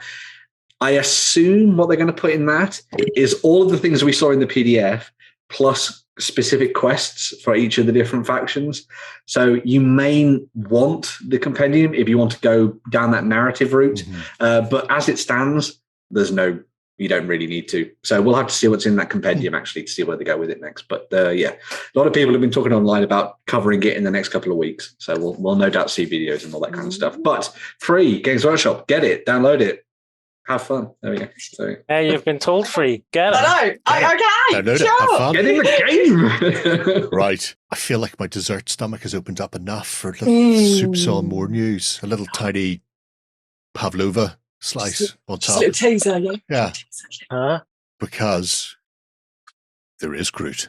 Yeah! You teasing flippers. And all the headsets were blown. Oh, I know. So the Into the Dark box has been unveiled in all its glory, Ben. Yeah, so Into the Dark, which is going to be the new set for Warhammer 40,000 Kill Team that we saw teasers of during the Warhammer preview a couple of weeks ago, has now been revealed because this weekend is Gen Con. So Games Workshop stepped in and revealed not only the contents of the kit when it comes to the training and all that kind of thing, but also the full models for both of the kill teams that you'll get to play as. Look, well. Lloyd, your Kroot kin band can rock up against some Imperial. Ooh, a kin band. Yeah. Kin band. It's an interesting little set of tiny fighting men. Yes. And chickens. So the big focus of this new set is that it moves things, as we've talked about, from sort of outdoor environments to interior environments where you'll be fighting inside space hulks. Everyone thought this was going to be sort of Tyranid and sort of Leagues of Votan related, but they threw into the mix the Imperial Navy, as you can see here, looking pretty badass with their rather awesome shotguns. Everyone loves a good shotgun, even though they're not really given the time of day in 40K, but there we go. Great. Shotguns are amazing, but they are going to be going up against the Kroot kin band, as Lloyd has extolled his virtues for. And as we look at this, we're coming pretty fresh into this one, so we're kind of hoping that we're going to see some pretty good animated Kroot within this collection, and not the kind of stock poses that we saw in the last one. But I'm definitely liking that Space Hulk terrain as well. I think the kind of interior stuff they've been working on is pretty cool, I must say. But yeah, are you going to enter the Gallow Dark? The Gallow Dark. Are we going to hold off on showing the Kroot until after the Imperial Navy, or are we going to go straight to? Okay, cool. No, 100%. Oh, you've got to keep Lloyd. We'll keep him on the hook. But it's great. You know. So I have waited this many years. I suppose I can wait 5 minutes longer. Longer, Lloyd. So the Imperial Navy, the Navy have been. Navy, baby, have been called in when the Terminators are off doing other things on Space Hulks. They will call on the Imperial Navy to stomp onto ships with their awesome magnetic boots, smash down bulkhead doors with axes, of all things, and start blasting away at all the alien creatures inside them. I also love that half of his axe is wood. I would never have thought that, but there we go. So yeah, some very, very cool looking Imperial Navy troops there that kind of evoke sort of, they do. They've got the silent look with their sort of visors and stuff. And things. Visor and the little flippy thing at the top. Exactly. Yeah. But I really like the way they've gone for these. They've kind of got that kind of sort of old school antiquity style diver thing going on. Yeah. Alongside sort of more classic sort of 40K artwork from sort of like the early days and Rogue Trader and that kind of thing as well, which I think is really nice. And I think it comes together to create a really awesome looking kill team, armed with some pretty awesome weapons as well. It almost looks like a submarine bulkhead door. It is, yes. It does. And the way that the shotgun is railed by the shield. Yeah. So as long as you hold onto that and just pump the shield. Oh, God. Yeah. Oh. Yeah, you can cock it one-handed. You don't need to be already on the back doing it. Let's hope they still have the 4 different types of ammo. That was a great thing about shotguns. And if nobody used shotguns in Necromunda, they were a fool. Just go hellfire, solid, scatter, or acid. That generally dealt with people every which way. Yeah. But that's an interesting thing. I like how he's got his tiny servitor playing fetch. He has, yeah. Is that a ladle in its mouth? Not sure. Ladle. I'm not going to say what I thought that Ball was. gag. Ball gag. We all thought ball gag. Okay, good. That's all right. Just checking. Yeah, you've got people doing scanning and all that kind of things as well. I love these kind of more melee-based troops, and you've got the guy about to throw a grenade. Why you'd throw a grenade inside a spaceship? It explains why he's got the Hurt Locker bomb suit on there to protect him from the blast, because he knows he's definitely going to feel a blast. I also like that the visor's maybe been done as like a blast visor as well. So it's like a slightly larger one, so he can absorb the light and get rid of it and that kind of thing. But yeah, I suppose everything on the Space Hulk has kind of been vacked anyway, so it doesn't necessarily matter, I suppose. You're all in your helmets and stuff. Well, then how the heck are the crew going to be alive? Oh, I'm sure there are some. Well, that's why they press the button and just vent them all. Breathe through their gills. Yeah. At the back of all of their heads on our left-hand side there, they all have these little things. I imagine that's like a oxygen readout for their other members of the team to check where they're at, like divers would have had. That would be really cool. Because I can't work out why else they would have that. It doesn't look like it's attached to anything. Would it not be more useful, though, if you could see it yourself? No, you don't need to. This is the amount of oxygen I have. This forces you to work as part of a team. Yeah, communication. Yep. No jingling off by yourself. Yeah, but then maybe there might be a Captain Alpha Strike running around in here just going, I'm going to kill Definitely, stuff. 100% they need to be kept away by themselves. Yeah, I think really that's exactly what that is. Oh, it is attached to a tank as well. There's a tank on the back. But nice. I also really like, if you go back to the naval officers you were just seeing, I love that the guy who had the grenade actually has the pin in the other hand. So he's already yanked it out and he's in the middle of throwing it. And then you've got the guy with the chain fist about to rip through a door and all that kind of thing as well. Oh, yeah. I really like these. These are cool. It might just be the knuckle duster, though. Yeah, that's true. Somebody could be about to get a ring pull in the face. Someone up with that. We don't need to look at these, do we? There's something called a Farstalker Kinband. Yeah. Are these Kroot? Let's look at those. I've seen green. Yeah. Ooh. So these are the ones. These are the ones we've seen previously. Let's see how static all these poses are to go with the really static poses. There's foot on rock, which is important when you're on board a ship. And there's a skull there as well. 10 out of 10. They're standing about doing nothing. But seriously, these have been built to go on board the Gallowdark ship with the Imperial Navy. Lovely and yet he's still got a rock. Yeah. To each their own. Yeah. So we saw those. Oh no, I don't think we saw that one at the top left. I don't think. No, it's the one in the mask. Yeah, that explains where the ball gag came from. Yes, perfect. And at least he's running forward, about to draw one of his pistols to shoot. Running, he's shambling forward. Maybe Kroot hop like kangaroos. Oh, they might do. But they're supposed to move fast. That's one of the things they do. Okay, so Lloyd doesn't impress so far. What about now? Kneeling, not moving fast. We've got someone shooting a gun. With a regular Kroot stride. The usual Kroot stride. He's still not impressed. Oh, one with a dagger and a pickaxe, ready to shank some people. What do you think, Lloyd? Oh, God. He's got a slowly moving puppy as well. Doggo. I do like the doggo, but even it's standing about.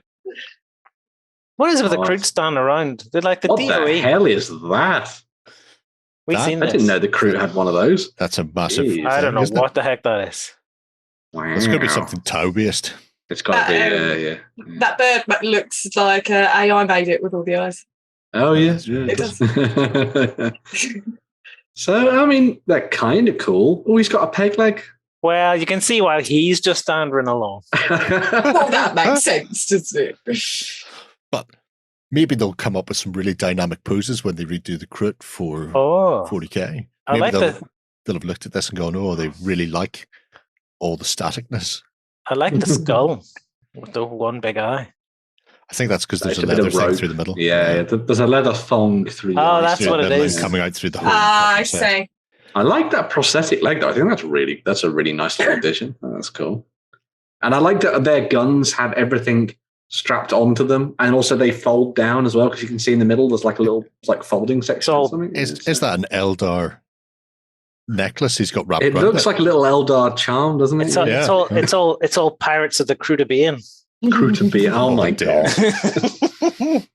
How can you live with yourself? Oh dear. I don't think you deserve to look. Is that it? That's it. Bravo. That's it. They're all really nice looking, but they're all really bloody standy abouty.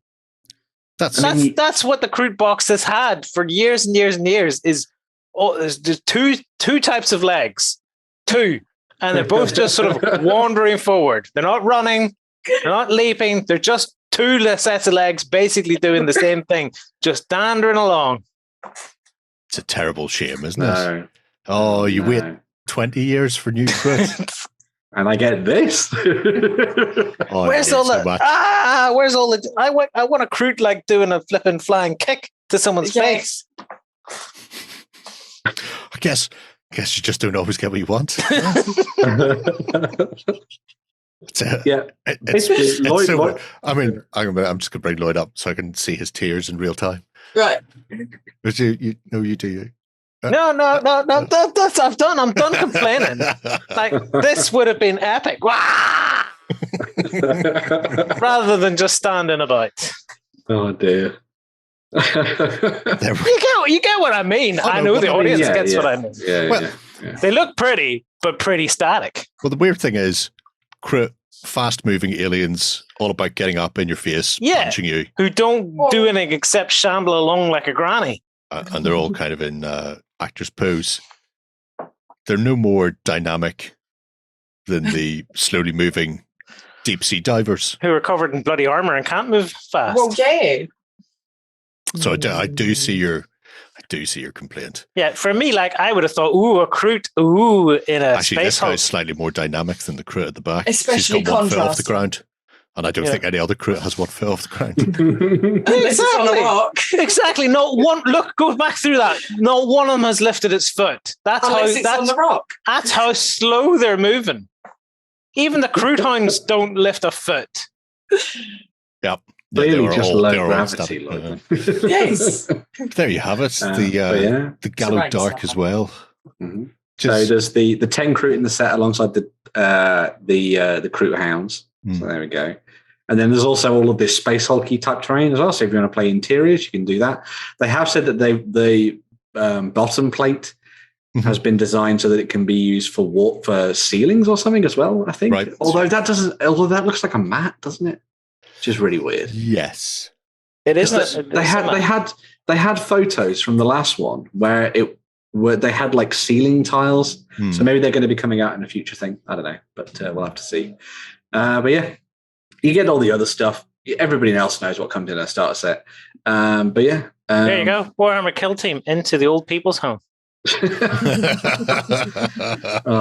We can tick it off that Lloyd was not impressed by the secret Kroot that we snuck in at the end of the night. It's so annoying because they were so close. Having variety is great, but just no movement. I don't know what I like more, the fact that they finally released Kroot and they're not up to snuff, or if they just kept not giving you any Kroot. I don't know which one I would have preferred more. having seen how that's gone, I think that's a fantastic way to end the news. Shall we actually go ahead and take a look at our 3D print?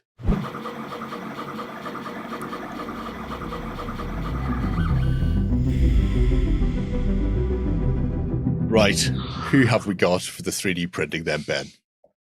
So moving into the world of 3D printing, we are looking at RKX Miniatures, who I actually stumbled onto fairly recently when it came to sort of 3D printing and the world of diving into digital and STL files and that kind of stuff. Mainly because I'd seen someone talking about them from a World War II standpoint, and this was the thing that really interested me. So they have done Kickstarters and things in the past, but more recently they've been adding a lot of their Kickstarter elements to their web store. And you are able to pick up a whole host of very cool STL files for use in your World War II games that cover infantry, vehicles, and all sorts of different things as well. They also do some physical miniatures, but we'll talk about that later. So if you click onto shop there, Jerry, and just start scrolling down, you'll see what I mean. So yeah. So just to say that again, this is a mix of physical stuff and STLs they have on their website. Yeah, but for the most part, a lot of their stuff that's been added to the store most recently is their STL stuff that you can see there. So they have put together a whole bunch of infantry crews, specialists, tanks, terrain, and all sorts of different things like that for you to use in your games. Some of the stuff that I was really drawn to begin with was the actual multi-part kit. So if you open up the US multi-part and the German multi-part kits, they come with a selection of bodies for you to use as kind of like the base layer, and then you can plug on weapons and heads and all sorts of different things as an STL kit and just have fun with it. Look at that. Really That's awesome. Look, scroll down. He's lifted his foot. He's running. He's running. He's You running. get an idea of movement. You also might have noticed a certain theme in terms of the sort of like the dress and all that kind of thing. So if you're thinking winter with your US and Germans, then that's definitely a way to go with these. And again, the German kit is just as detailed and fun. Oh, wow. Really good like work on the actual sculpts themselves, I think. And then as you can see, I think the fact that they've done them as a multi-part kit is a really nice step in the right direction, because it means that you can make a 10-man squad using the same 3 bodies, but you can play around with all the weapon options, play around with the different heads and the kit that's then attached to them in order to make them feel and look unique at the same time, which I think is really nice. Some very good stuff on that front. But I mean, there's a whole bunch of painted stuff as well. And as you can see, they've done specialist teams carrying rocket launchers and machine guns and all sorts of different things as well. And I think the finished articles actually look really nice. And obviously you'll be able to get even higher fidelity and all that kind of stuff as well if you're printing on better printers and all that kind of stuff as well. So, but yeah, I think that's a pretty decent way to start putting together US and German forces for World War II and having fun with it, which is quite nice. So yeah, they've got some fantastic-looking infantry in there and support weapons. Yeah. Panzerschreck teams. They're all Panzerschreck team. Mm-hmm. I will just say, why would you not? Oh. Yeah. if you want to punch massive holes into all your armor, use the massive drain pipe. Very few things are going to stop that. This is what the Americans base their bazookas on. They're cute. He's awesome. Yeah. I like that, yeah. I would have him up against something, though. Like up against a tree. A tree, yeah. As if he's just sitting with his back to it. He's got kind of like an on patrol, like on an Overwatch kind of thing. Yeah, just waiting. On. Yeah. But even he looks more dynamic sitting on his ass than some of those people. He's not going to let it go. No, I wouldn't either. If I'd waited 20 odd years for him to release something like that. I'd ghillie suit that the German sniper. Oh yeah. Give some stuff onto him. Put some trees on top of his head. Yeah, hide him a bit more. Fox Grenadier. But I mean, just even that's really awesome as well. One running. Yeah. One jogging alongside with. Ruined your day, isn't it? 2 running and one guy walking briskly. only 3 of them deciding that white was the right way to go as well. Yeah. Well, it's winter, so you mix and match. The nice thing is their smocks are all reversible, so they'll have winter on one side, I didn't know that. on the other. That's cool. Yeah. Which is good, depending on the amount of scrubland or very true snow you've got to contend with. Yeah. But while their infantry kits are very nice, I think one of the things that draws a lot of people to them is their tanks. They do a fair selection when it comes to tanks. And I know a lot of people in the comments when I was talking about them doing sort of machine gun kits and stuff for the US, they were like, well, I know where I'm going to get my next vehicles. And I was like, what do you mean? And I was like, oh my God, I looked a little bit deeper onto their site and they do some very, very cool kits tractor for unit use in your and gun in your games. Yeah. Oh, it's even got the boonies on. Does it deploy? Because I see there's multiple pictures. Oh. If it's click the arrow on the right there. Go. Just shift us out of our way. I was hoping I could click the little buttons like the last one. Oh. There's some nice detail on that. Yeah, I can see why people are coming here, Ben. Yeah. And I How think much is that? We'll go back and have a look. £6 for the STL for long tom. Gorgeous. When that in resin probably costing you double. maybe even triple, perhaps. And 28 mil, and 28 mil, Easy. And the nice thing, I think, as well, when it comes to 3D printing of these larger things as well, especially vehicles, is that because you're not having to deal with folds of cloth and fabric and organic elements of miniatures, I think you can really hone in on detail with the 3D print, with the renders, and then finally with the 3D prints as well. So it means you get some very, very nice kits coming out of these companies. And for, under 10 quid for the most part, which is just wild. Yeah, that's bananas. So, it just cost you the resin. So, yeah. Just going to click on things as I go. If anybody spots anything they want to say, orders. Oh. So this is their physical stuff at the bottom, which we will come to in a little bit. But but yeah, as I say, like a nice range of tanks. I mean, admittedly, I don't know what half these tanks do or why they're different, but, they've put together a bunch of them, so that must be good, right? Well, that's a Panzer IV. Towards the end of the war, they started to run out of components to build things. So they ended up having to double back. So instead of putting a turret on top, they turned it into a tank hunter. Okay. That's where you get the sort of and then the L70 is the long range drain pipe of a gun on it. I'm fairly sure that John has probably told me this before, but I just heard wah wah wah wah wah wah wah wah. And then the Jagdpanzer 38, which everybody calls a Hetzer, because Hetzer's got a Hetz. Oh yes, it's the tiny little tank hunter. It's so adorable. It's like a turtle. Look how cute it is. I like the ambush camo as well that somebody's decided to take the time to do. God bless them. So if you turn it over, it won't be coming back. It won't be turning back over again. No. Just turn it over and leave it in the sun. That's how it works with tanks. But yes, 100%. So RKX actually did a lot of stuff earlier on in their sort of life, effectively making these kits, as you can see here. So they actually worked on doing all these things themselves and selling the resins, as you can see, and having fun with that. So if you're someone who doesn't like the idea of doing the whole 3D printing malarkey, but they do a particular tank or vehicle that you really like, you can come and check out and buy the boxes as well, which again are actually at a pretty reasonable price at the same time. I think they could be selling those STL files a bit cheaper, to be honest. You think? The STL? Yeah, I do think I could knock another quid or two off the STL file prices. I think they're pretty reasonable. Controversial. Just saying. You can say what you want. But we've discussed this one before, actually, on a previous XLBS for backstage people about are people underselling them. And £15. There's a bit of a back and forth on it. I mean, I don't think $750 is unreasonable for the designs. For a tank, And then afterwards, you're printing it for pennies. And print as many as you want, realistically. Yeah, but I think if they sold it cheaper, they'd have more. Maybe they would have less. I'm trying to think about people just sharing the files around with each other. Maybe they would just have the same. I think there tends to be a fairly nice community around 3D printing where they kind of do as much as they can to not.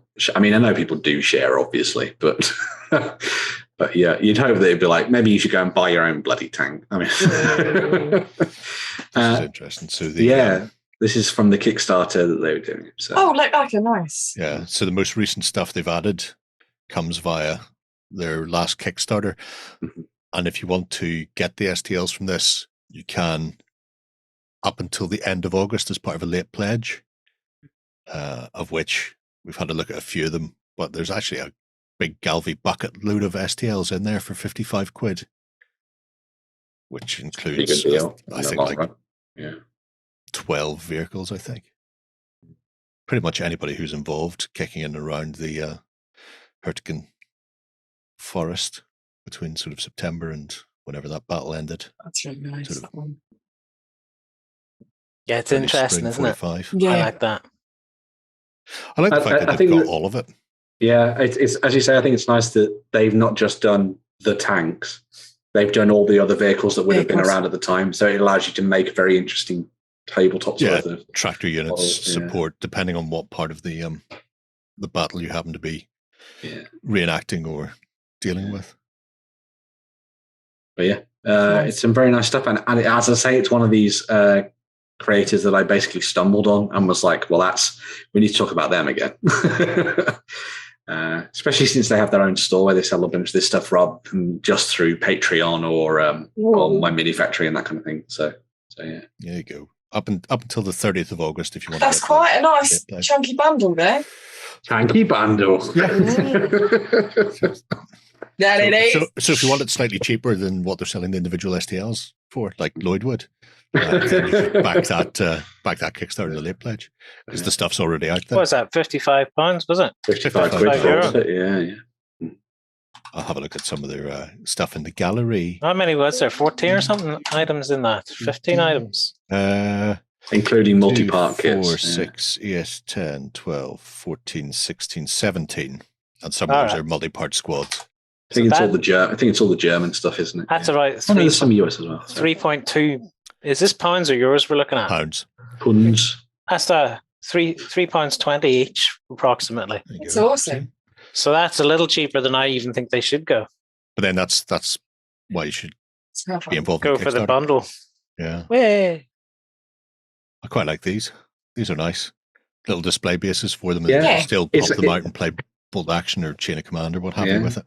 I think one of the nice things about this is that you're seeing a company that has like been in the sphere of World War II for a while. So they've really sort of latched onto what people want and the kind of designs and all that kind of thing. So it's not just some sort of new and upcoming thing. They're definitely working on this stuff for a little bit and know their business. Well, the great thing about World War II is you can't make a model that nobody wants. Well, exactly, yeah. Someone will want something. Yeah. You're not going to make a model and everyone go, that tank looks crap. Would you make that for? That was crap design. Well, it's not my design. It's the real design. You either want it or you don't. There may only be 5 people in the world who play Italians in World War II, but they will want those tanks at some point in the future. Well, there's a need. That's why you want to play early war and mid war. Were Italians still in mid war? Did they make it? They were on their way out. Yeah, technically they were still there till the end of the war because they fought on both sides at the end. They did, yeah. But yeah, not as a major fighting force, mind you, but more sort of partisan sort of stuff. It's a really nice flak there. Very there would have been a train. But a train. Oh, just in your head, you can imagine just off to one side of a massive train just parked there. Yeah. But yeah, I think it's well worth going to check them out and see what you think. Maybe even pick up the physical kits if you want to, rather than just going down the 3D printing route. But one to definitely watch, because I would imagine they'll probably be back on Kickstarter in the near future with even more. So keep an eye out. Well, yeah. Also, at the moment, you can only get the STLs because they're changing their casting setup. So no physical models in the store until they've got that moved and sorted. But you can still grab the STLs if you're interested. Did you win one of our prizes? Find out on our prize claim center over at OnTableTop.com. Here we list all our previous prizes and those who have won. If you see your username, fill out the form to claim your prize. All prizes must be claimed within 30 days. Right, Benjamino, we're going to be taking a look at a crowdfunding campaign all about Bloodstones. Now, yes, I'm a huge fan of the John Shano novels by David Gemmell, of which Bloodstones. I don't think this is related. But why would you send me here if it wasn't? It might be. The Jerusalem Man is awesome. Is it set in the world of Foul? No, it's set in our world. In which case it isn't. It's fine. Anyway, so yeah. So this is a GameFound product that is coming from Martin Wallace, who is a renowned board game designer and creator who has been in the industry for donkey's years. And this is called Bloodstones. And Bloodstones is a new board game war game with asymmetrical factions set in the fantasy world of Foul. Sorry, Jerry. So the game can be played between 2 and 4 players, and each of you will take control of a faction that is entirely unique from each other. You have the Dragon Riders, you have the Horse Lords, the Hill Folk, and the Necromancers. One of the cool things about this game is, well, at its basic premise, you're trying to get victory points. How do you get victory points? You win victory points from, I said victory points way too many times there. You get points from winning battles, raiding villages, attacking citadels, and also protecting your own sort of special locations on the board at the same time. Each of the factions then comes with their own sort of unique creatures and characters within them. So, for example, the Dragon Riders can use their dragons to fly long distances. The horse lords get more cards in their collection and can use their horses to travel further and all that kind of stuff as well, which is really nice. The hill folk can call on mighty giants that will smash through enemies and destroy them and basically use nature. And the necromancers, as you would imagine by the name, can summon up the undead to create more units on the tabletop. Now, this is a war game, but it uses no dice because everything is driven by the tiles that you're seeing there, those little tiny domino-style tiles. Now, those are used as both the currency for the game, so they're used to pay for units to bring them into play, for building upgrades, for settling combats, and all sorts of other things. Most importantly, obviously, they're used to represent your units on the tabletop. So you'll be moving them around into places, conquering lands, fighting in battles, and all that kind of thing using these different tokens. They're drawn from a bag, and then you have a selection of them that you use in your hand. And then you'll be using them based on the kind of sort of actions you want to take during a turn. The other really cool thing about your turn in this game is that you're not limited to maybe like 2 or 3 actions. You can do as many actions as you think you should without exhausting yourself. So it's all about sort of like working out where to spend your resources and all that kind of thing, which I think is really nice. The actual sort of combat, for example, just to give you kind of like a quick breakdown. In fact, it's showing you here. Why do I need to talk about it? But you would normally compare the pips on the side of those, and then you can spend tiles from your bags and things in order to kind of add more to your total. And then when you lose, etc., you'll lose a certain amount of tiles, and some will be moved into different locations, retreat and all that kind of thing. So very standard kind of war game sort of parlance. If you've played anything like Game of Thrones, for example, you'll be very familiar with that kind of thing. The map that they've got for the game, in the base set at least, can be set up in different ways, and you can start in different locations wherever you like, sort of change things between games. The other thing they've done with this is that they've added a whole bunch of additional stuff into the mix. So because it's on GameFound, that means there's going to be some stretch goals.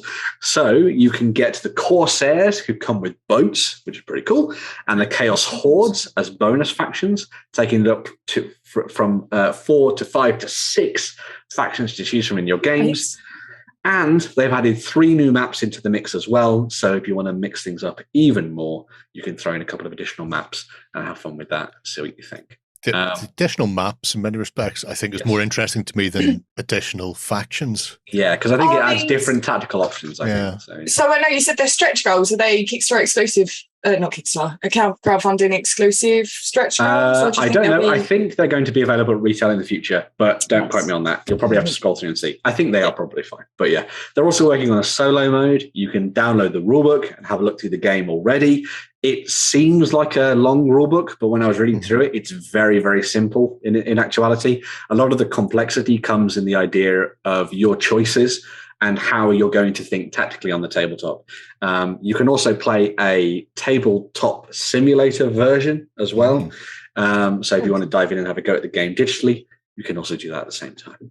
Ooh. Oh, there we go. I don't see anything in there saying that any of them are. No, I think it is tied to the campaign. I think it is just a case of once it's unlocked, it's unlocked. So it'll be available if people go for the retail pledges and the like. Pass. Seeing what it's like price wise, because shipping is a killer at the moment. Shipping can be quite ghost. That's not bad for Ireland. God bless it. Where's the UK lurking? We cannot ship, Steve. No. I can't see it. I don't think is it coming from the UK? Is that why it's not listed? It might even be from the UK. But unless people are going to go around and pick it up from them, theoretically, you must have to pay shipping from the UK. It is. Our shipping fulfillment provider gives us in pounds, so I presume they are in UK. Oh, there we go. Yeah, they just forgot to list it. They forgot to list how much it will cost. It will cost you whatever it costs. Come to the warehouse. Collect yourself.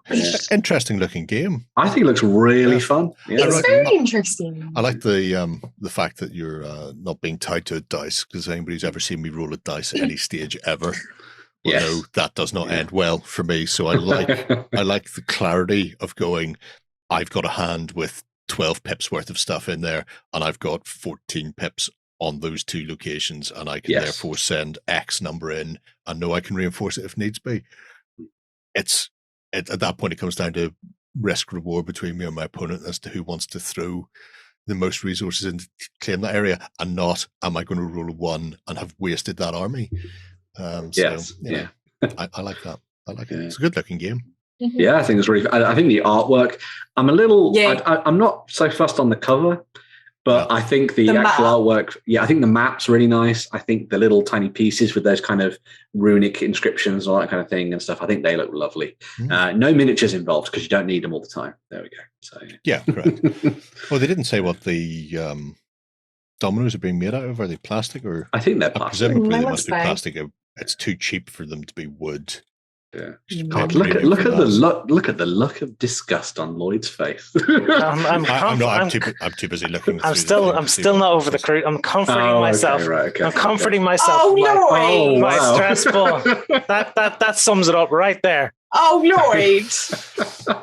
He is a little grumpy monkey. Right. There are 12 days left on Bloodstones. Yes. Which has nothing to do with the Jerusalem man, John Shire. And that wraps us up for this week. Let us know what you think of the fantastic poses of all the Kroot below, and whether or not Lloyd needs to dry his eyes. We shall return on Sunday with the XLBS for our Cult of Games members. You can join us over on tabletop.com, where we witter on about our hobby and yours. And this week, Warren's been up to some game development. Ooh. If you're not already a cultist, you can join us for 30 days with a free trial. And otherwise, we will see you again next week for more of the same. Until then, have a great week of gaming. Bye-bye. Bye. Go ahead and check out our other content on screen now. And while you're at it, why not hit subscribe and remember to ding our dong. Go on, you know you want to click it. Go on.